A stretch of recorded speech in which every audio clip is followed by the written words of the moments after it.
Hello, you'll notice that I am again different in my next video. It's just because I'm quickly filming this for a wee intro, just to say welcome back to my channel, and I hope you enjoyed today's video. If you haven't seen my channel before or watched any of my videos before, I just cover true crime cases, but I'm kind of new, so I'm not anything big or special. So yeah, anyway, I hope you enjoy today's video. It is going to be about Katherine or Kathy Knight. It seems like this would be from a movie. She's most commonly known as the female Hannibal Lecter. If you don't know who that is, I will insert a photo of him. He's a fictional character. He's seen in Silence of the Lambs. That movie's amazing. Definitely watch it if you haven't. But anyway, this case is chaotic. It is mental. I hope you enjoy it because I'm excited to tell you this case. This case is graphic, so don't watch it if you get scared easily or if you can't deal with graphic content. Let's get into this case and I hope you enjoy. Who is Katherine Knight? Katherine Knight is from Aberdeen in New South Wales, from Australia. She was a 44-year-old mother who worked in a slaughterhouse. She said this was her dream job. Kathy had a dysfunctional family growing up. Her dad was an alcoholic who openly used violence and rape towards her mother. Her mother was having multiple affairs with different men. Kathy was allegedly sexually assaulted by family members, however, not her dad. So let me go back to the slaughterhouse job. There's another word that I don't know how to pronounce it. I'm not even going to try.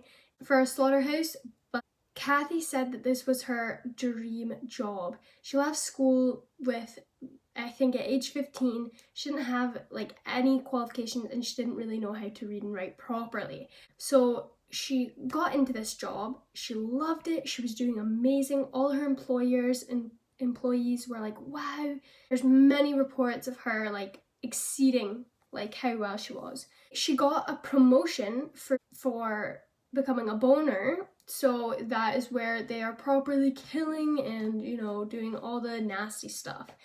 Also, the reason why I'm talking is because I don't really want to put up slaughterhouse photos because that is so graphic. And Katherine Knight's violent history began in 1973. Whilst working in the slaughterhouse, Kathy met David Kellett. Kellett was a raging alcoholic who was prone to violence. David was taken back when he got in fistfights. Kathy was always there to defend David. In 1974, she even convinced him to marry her, though he was heavily intoxicated the entire time. His intoxication that day was his downfall. On their wedding night, she tried to strangle him. She said it was because he fell asleep after only having intercourse 3 times. Luckily, he woke up and managed to fight Knight off. Despite Katherine trying to kill David on the first night of marriage, they lasted for 10 more years, which they had 2 daughters. However, their marriage was not plain sailing.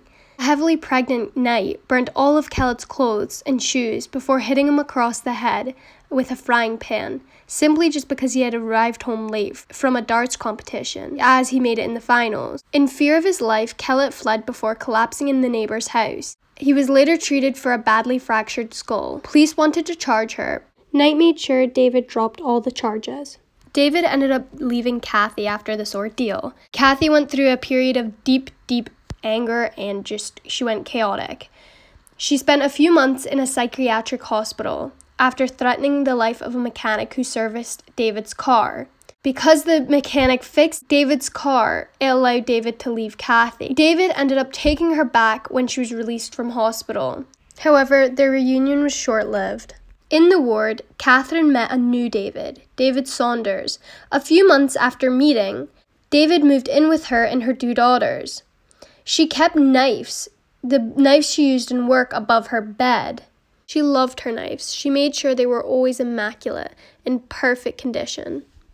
Despite David Saunders moving in with Kathy, he kept his own flat. This caused extreme tension throughout their relationship. The fact Saunders had a separate life from hers caused Kathy extreme emotional distress, to the point she slit the throat of his 2-month-old puppy in front of him to show him what she was capable of. Despite this, the two had a baby a year later.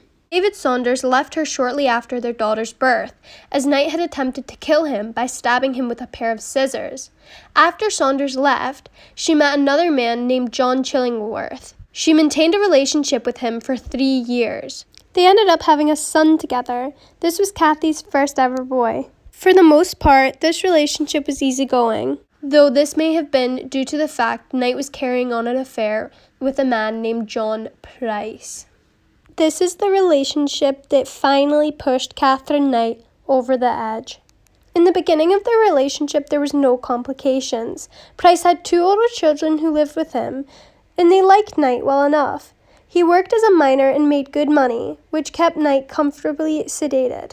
However, when she suggested they marry, he declined, and that's when the violence started. Because John Price denied marriage, she ended up getting him fired from his job, which resulted in him kicking her out. A few months later, she moved back in, though he still refused to marry her. According to their friends and neighbours, this was around the time she began to escalate. In February of 2000, an argument between Price and Knight, with Price receiving a superficial chest wound after she attempted to stab him. He took out a restraining order against her. Now, around this time, Price must have been living in extreme fear.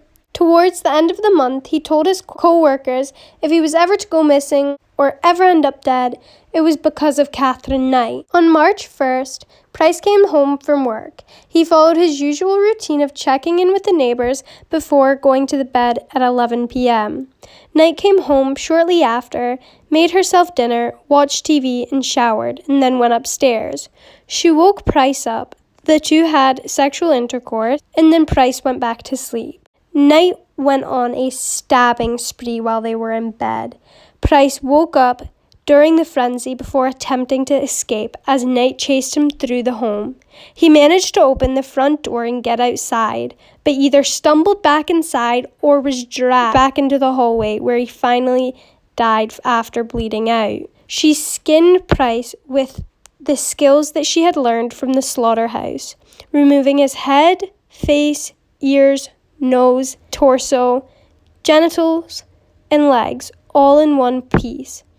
Only a bit of skin and flesh in the middle of his chest was left. So after this bloodshed, she did a few errands. She came home and she took a concoction of sleeping pills to try and commit suicide. The police arrived and she was comatose in her bed.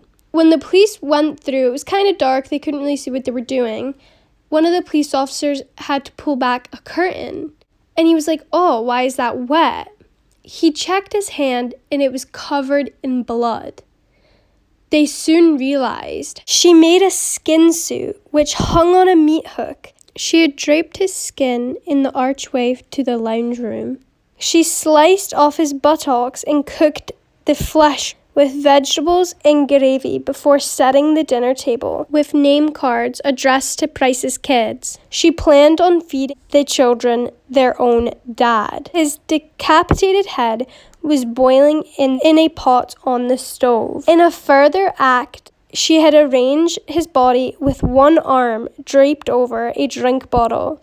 Knight had also left a note with baseless accusations saying he was a rapist and a child molester. When Price didn't show up to work that morning, his boss called the police, who arrived to one of the most savage crime scenes in history. All of the footage has been locked away forever, and the police on scene and the police that saw the footage had to go to therapy because they just couldn't live with what they saw.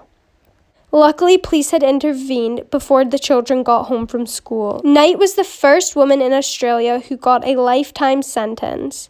She had stabbed her boyfriend 37 times, skinned his body, and cooked his body parts in stew.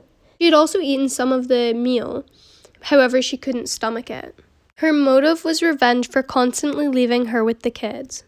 Thanks so much for watching my video, and if you want to find more information on this case, I will leave a few books and movies that you should definitely look at.